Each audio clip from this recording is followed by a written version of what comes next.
আসসালামু আলাইকুম সবাইকে। এই ভিডিও টিউটোরিয়াল থেকে আমরা জাভাস্ক্রিপ্টের ES6 প্লেলিস্ট তৈরি করতে যাচ্ছি। তো ইতিপূর্বে কিন্তু আপনাদের সঙ্গে আমি আলোচনা করেছিলাম যে React.js টিউটোরিয়াল শুরু করার পূর্বে অবশ্যই কিন্তু আমি জাভাস্ক্রিপ্টের ES6 প্লেলিস্টটি তৈরি করতে যাব। ওকে, তো সবার প্রথমে আমরা জাস্ট জেনে নিই, আমরা কিন্তু সিকোয়েন্স আকারে ছোট ছোট আকারে এই প্লেলিস্টটি আমাদের তৈরি হবে। সুতরাং জাভাস্ক্রিপ্ট ES6 এর তাহলে অবশ্যই কিন্তু আপনাকে জাভাস্ক্রিপ্টের বেসিকগুলো জানতে হবে। তো এখন আমরা সবার প্রথমে যেটা জানবো সেটা হচ্ছে আউটপুট কিভাবে দেখে এবং স্ট্রিং কনক্যাটেনেশন কিভাবে করতে হয়। তো আপনারা সকলে জানেন যে console.log-এর মাধ্যমে কিন্তু আমরা নর্মাল যে আউটপুট সেটা কিন্তু দেখে থাকি। হ্যাঁ, তো এখন আমরা দেখব যে আউটপুটও দেখব, তার সঙ্গে সঙ্গে কিন্তু আমাদের যে স্ট্রিং যে কনক্যাটেনেশন করতে হয়, সুতরাং কনক্যাট কিভাবে করতে হয় সেটাও কিন্তু আমরা শিখব। তো সেই কাজটা করার জন্য জাস্ট আমি যে কাজ করব সেটা হচ্ছে VS কোডটাকে ওপেন করে নিয়েছি এবং আমি একটি ফোল্ডার ক্রিয়েট করে নিচ্ছি। হ্যাঁ, তো আমি জাস্ট এই ফোল্ডারের নামটা দিলাম জাভাস্ক্রিপ্ট ES6। আপনি যে কোনো নাম দিতে পারেন। তো আমি কিন্তু সব এই ফোল্ডারের মধ্যে কাজগুলো করব। তো অবশ্যই কিন্তু ES6-এর উপর আমাদের বেশ কিছু প্রজেক্টও থাকবে। হ্যাঁ, তাহলে এখন লক্ষ্য করে দেখেন, আমি যেহেতু প্রজেক্টও করবো সেজন্য index.html একটি ফাইল নিয়ে নিচ্ছি। index.html একটি ফাইল নিয়ে নিলাম। তার পাশাপাশি আমি যে কাজটি করব index.js লিখে একটা ফাইল ক্রিয়েট করে ফেললাম। ওকে, তাহলে এখন index.html এর সঙ্গে index.js ফাইলটা আমরা কি করব, লিঙ্ক করতে হবে। তাহলে যে সমস্ত ট্যাগগুলো যেমন মেটা ট্যাগ, আমার এক্সটার্নাল ট্যাগ আপাতত এখন আমার কোনো প্রয়োজন নেই, সেজন্য কিন্তু আমি এখান থেকে কেটে দিলাম। টাইটেলটা আমরা জাস্ট এখান থেকে পরিবর্তন করে বলে দিচ্ছি ES6, রাইট।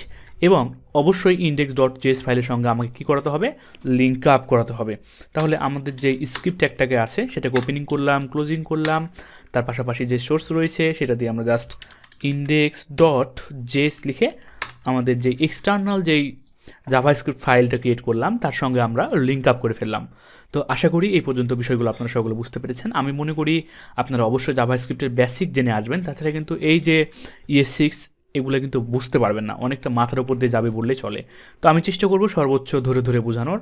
তো এখন লক্ষ্য করে দেখেন আমরা কি করতে চাইলাম। আমাদের প্রথম যে কাজটি হবে আউটপুট কীভাবে দেখবো এবং তার সঙ্গে আমরা স্ট্রিং কনক্যাটেনেশন করব। ওকে, তো সবার প্রথমে আমরা জাস্ট যে কাজটি করতে যাচ্ছি সেটা হচ্ছে আমরা যদি একটা নর্মালি CLG, সুতরাং console.log করে আমি যদি এখানে লিখি যে হ্যালো বাংলাদেশ, রাইট, আমি এখানে লিখলাম হ্যালো বাংলাদেশ।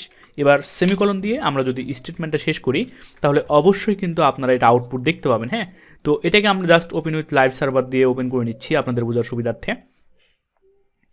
তো দেখেন আমরা এখান থেকে ইন্সপেক্ট করতেছি, তার পাশাপাশি কনসোলে চলে যাচ্ছি। তাহলে আপনারা এখান থেকে দেখতে পাচ্ছেন কি, এই তো হ্যালো বাংলাদেশ, এটা কিন্তু এখন আমার এখানে চলে আসলো। তাহলে এই যে দেখতে পাচ্ছেন হ্যালো বাংলাদেশ, এইটা আমার এখন আসলো ঠিকই,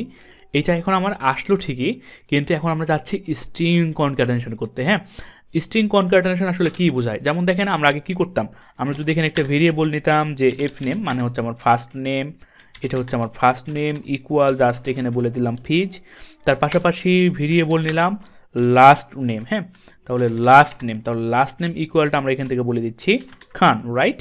তাহলে এই যে আমরা দুইটা ভেরিয়েবল ডিক্লেয়ার করলাম, ভেরিয়েবল ডিক্লেয়ার করার পর এখন আমরা চাচ্ছি এই যে এই স্ট্রিং ভেরিয়েবলের সঙ্গে আমাদের এই স্ট্রিং যেটা রয়েছে সেটা যোগ হবে। হ্যাঁ, বা আমরা আপাতত এটা কেটে দিচ্ছি, আমরা আপনাদের বোঝার সুবিধার্থে এটা কেটে দিলাম।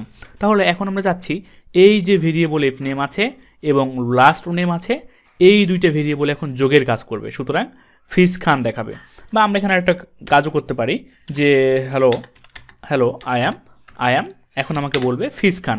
তাহলে এখন যদি এইটার সঙ্গে আমরা কনক্যাটেনেট করতে যাই তাহলে আমরা কীভাবে করতাম, অবশ্যই প্লাস লিখতাম। অবশ্যই আমরা কী করতাম, কন্ট্রোল জেড, অবশ্যই ঠিক আছে, প্লাস লিখতাম। প্লাস লেখার পর এই যে এফ নেম রয়েছে, তাই না, তাহলে এফ নেমটাকে জাস্ট আমরা এখানে বলে দিতাম। সুতরাং আমাদের যে ভেরিয়েবলটা রয়েছে ফিস, এই ফিস কিন্তু আমার এফ নেম ভেরিয়েবলের মধ্যে স্টোর হয়ে রয়েছে এবং এই খানটা কিন্তু আমার লাস্ট নেম ভেরিয়েবলের মধ্যে স্টোর হয়ে রয়েছে। সুতরাং এখান থেকে এখন আমাদের এফ নেমটাকে আমরা কনক্যাটেনেট করে ফেললাম। এখন আমাদের লাস্ট নেম যেটা রয়েছে তার সঙ্গে এখন আমরা এফ নেমের কনক্যাটেনেট করব। অবশ্যই যদি কনক্যাটেনেট করতে চাই তাহলে প্লাস দিয়ে আমাকে কিন্তু আবারও এখানে কনক্যাটেনেট করতে হবে। এখন কি হলো, হ্যালো আই অ্যাম ফিজ খান, এটা কিন্তু এখন আমাকে আউটপুট দেখানোর কথা। চলেন আমরা জাস্ট দেখে আসি। তাহলে দেখেন এই তো হ্যালো আই অ্যাম ফিজ খান, এটা কিন্তু এখন আমাকে আউটপুটটা দেখিয়েছে। তাহলে এটা কিন্তু আমরা আগে কনক্যাটেনেট করতাম এইভাবে, তাই না।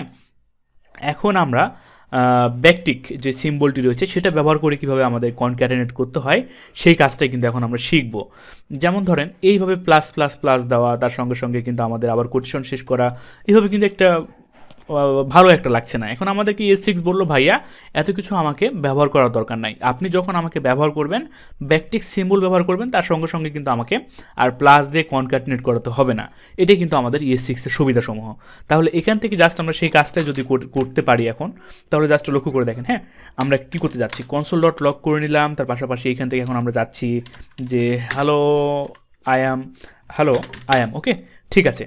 তো এখন এই যে আমাদের যে ডবল কোটেশন এটাকে আমরা এখান থেকে কেটে দিচ্ছি, এটাকেও কেটে দিলাম। তাহলে এখন আমাদের ব্যাকটিক সিম্বলটা কোথায় রয়েছে? অবশ্যই আপনারা কিবোর্ডের লেফট সাইডে ইএসসি যেখানে রয়েছে, সুতরাং 1 এর পাশে একদম লেফট সাইডে, হ্যাঁ 1 2 3 উপরের সারিতে যেটা আমাদের রয়েছে তার পাশে 1 এর পাশে 1 কির পাশে রয়েছে আমার কিন্তু ব্যাকটিক সিম্বলটা। তাহলে এখান থেকে জাস্ট ব্যাকটিক সিম্বলটাকে আমরা ওপেনিং করলাম, একটু বড় করে নিচ্ছি, এবং এখান থেকে জাস্ট আমরা এখানে ক্লোজিং করে দিলাম। তাহলে এখন কি হলো, এই যে হ্যালো আই অ্যাম, এখন এটাই কিন্তু আমাদেরকে দেখাবে। চলেন দেখে আসি। এই তো হ্যালো আই অ্যাম কিন্তু এখানে আমাকে দেখিয়ে ফেলেছে। পারফেক্ট, ঠিক আছে। তাহলে এখন আমরা যেটা করতে চাইলাম সেটা হচ্ছে এই যে ফিজ এবং তার পাশাপাশি খান, এই ভেরিয়েবল দুইটা এখন আমরা কীভাবে ব্যবহার করতে পারি উইদাউট প্লাস সিম্বল ছাড়া, হ্যাঁ প্লাস সাইন ছাড়া। তাহলে এখন আমরা কীভাবে করতে পারি লক্ষ্য করে দেখেন। আমাদের যে সেকেন্ড ব্র্যাকেট আমরা যেটা ছোটোবেলায় ম্যাথমেটিক্সে শিখেছিলাম, সেকেন্ড ব্র্যাকেটটাকে আমরা জাস্ট ওপেনিং করে নিলাম। তার পাশাপাশি আমরা এখন কি করতে যাচ্ছি, এই যে ভেরিয়েবলটা রয়েছে এফ নেম, তাকে জাস্ট আমরা কন্ট্রোল সি দিয়ে কপি করে নিয়ে এসে এখানে কন্ট্রোল ভি দিয়ে পেস্ট করে দিলাম। বাট আমরা যদি এইটাকে এই অবস্থায় রান করি তাহলে দেখেন এখন আমাদের আউটপুটটা কি আসে। আমাদের সেকেন্ড ব্র্যাকেটের মধ্যে আমরা এফ নেম রাখলাম, ঠিক আছে, কিন্তু আমাদের পুরো আউটপুটটা কিন্তু এটা দেখাবে। এখনও কিন্তু আমাদের সেইটা দেখাবে না। তাহলে দেখেন এই তো ফিজ এফ নেম এখন আমাকে দেখাচ্ছে, হ্যাঁ। বাট আমাদের কিন্তু ব্র্যাকেটটাও কিন্তু চলে আসছে। আমরা চাচ্ছি এই ব্র্যাকেটের ভিতরে যে এফ নেমের যে ভেরিয়েবলের যে ভ্যালুটা রয়েছে ফিজ, সেইটা যেন দেখায়। তাহলে সেইটা যদি আমাকে দেখাতে হয় তাহলে অবশ্যই আমাকে কী করতে হবে, আমার যেই ডলার সিম্বল নামে এতদিন আমরা শিখে এসেছিলাম, হ্যাঁ, সুতরাং যেটা আমাদের ডলার সাইন, সেই সিম্বলটা আমাকে এখানে ব্যবহার করতে হবে। তাহলে এখন এটা কি হয়ে গেল, এখন এই পুরোটা এখন ভেরিয়েবল হিসাবে এখানে ডিক্লেয়ার হয়ে গেল। ইতিপূর্বে যেটা আমরা প্লাস সাইন দিয়ে ডিক্লেয়ার করে এসেছি, সুতরাং কনক্যাটিনেট করেছি, এখন কিন্তু এইটা আমার কী হবে, এই যে এতটুকু কিন্তু এখন এই কাজটা করার জন্য অবশ্যই সেটা এখন কি হলো, আমার ভেরিয়েবল হয়ে গেল। ওকে, তাহলে এখন জাস্ট আউটপুটটা দেখে আসি। তাহলে দেখেন এই তো hello I am fees, but এখনও কিন্তু আমার খান আসেনি। তো খান কেন আসেনি বলেন তো, অবশ্যই লাস্ট নেম যেটা রয়েছে তাকে কিন্তু এখন আমি অ্যাড করি নাই। তাহলে লাস্ট নেমটাকে যদি আমি অ্যাড করতে যাই তাহলে আমাকে কী করতে হবে, সেম কাজটা আবারও করতে হবে, হ্যাঁ। তাহলে দেখেন আমি কিন্তু এখানে আবার স্ট্রিংও লিখতে পারবো, যেমন দেখেন this is last name, this is last name equal, হ্যাঁ। তাহলে দেখেন এখন আমাকে কী করতে হবে, this is last name equal যখন আমি দিচ্ছি এখানে, অবশ্যই কিন্তু ইতিপূর্বে যেই কাজটা আমরা করেছি ভেরিয়েবল ডিক্লেয়ারের জন্য, অবশ্যই আমাকে কি করতে হবে, আবারও সেকেন্ড ব্র্যাকেটটাকে ওপেনিং করতে হবে, ক্লোজিং করতে হবে। তার পূর্বে অবশ্যই ডলার সিম্বল দেবো। যখনই আমরা এই কাজটা করব তখনই ধরে নেবে যে এইখানে অবশ্যই আমার কিছু একটা ভেরিয়েবল রয়েছে। তাহলে ভেরিয়েবল কোনটা, লাস্ট নেম। তাহলে এই লাস্ট নেমটাকে কন্ট্রোল সি দিয়ে কপি করে নিয়ে এসে এখানে আমরা কন্ট্রোল ভি দিয়ে পেস্ট করে দিলাম, কন্ট্রোল এইচ দিয়ে সেভ করে ফেললাম। এখন আমাদের আউটপুটটা দেখার পালা। অবশ্যই আমাকে কি দেখাবে, হ্যালো আই অ্যাম ফিজ, তার পরবর্তীতে দিস ইজ লাস্ট নেম খান, হ্যাঁ। চলেন আমরা আউটপুটটা জাস্ট দেখে আসি। তাহলে দেখেন এই তো hello I am Fiz, this is last name Khan. তাহলে কিন্তু আমাকে আউটপুটটা পারফেক্টভাবে দেখিয়েছে। তো আশা করি আপনারা সকলে বিষয়টা বুঝতে পেরেছেন, কীভাবে স্ট্রিং কনক্যাটিনেট করলাম আমরা, এই যে ব্যাকটিক সিম্বল যেটা রয়েছে সেটা ব্যবহার করে কীভাবে ভেরিয়েবলগুলোকে আমরা এখান থেকে অ্যাক্সেস করলাম, সেই বিষয়গুলো আপনারা সকলে ক্লিয়ার হতে পেরেছেন। আজকের ভিডিও টিউটোরিয়ালটি থাকবে এই পর্যন্ত, দেখা হবে নেক্সট ভিডিও টিউটোরিয়ালে। ধন্যবাদ সকলকে।